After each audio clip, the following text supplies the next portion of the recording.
प्रकाशित वाक्य 4 अध्याय 1 से 10।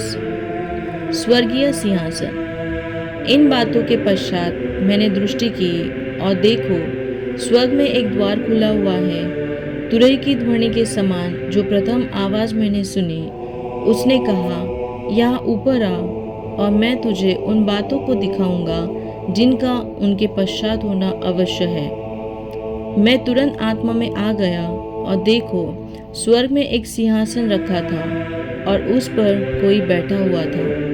वह जो बैठा था यशब और माणिक्य के सदृश दिखाई देता था और उस सिंहासन के चारों ओर पन्ना के सदृश एक मेघधनुष दिखाई देता था।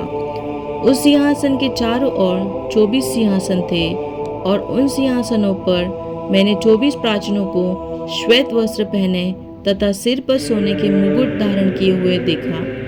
उस सिंहासन से बिजलियां, गर्जन और बादलों की गड़गड़ाहट निकलती है और सिंहासन के सामने आग के 7 दीप जल रहे थे, जो परमेश्वर की 7 आत्माएं हैं, तथा सिंहासन के सामने स्फटिक के समान मानो कांच का समुद्र था और सिंहासन के मध्य और चारों ओर 4 प्राणी थे, जिनके आगे पीछे आंखें ही आंखें थी।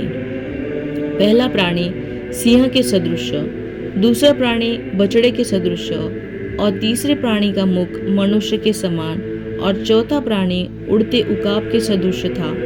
इन चारों प्राणियों में से प्रत्येक के 6-6 पंख थे। उनके चारों ओर तथा भीतर आंखें ही आंखें थी। वे दिन रात यह कहते नहीं थकते, पवित्र पवित्र पवित्र प्रभु परमेश्वर सर्वशक्तिमान है, जो था और जो है और जो आने वाला है।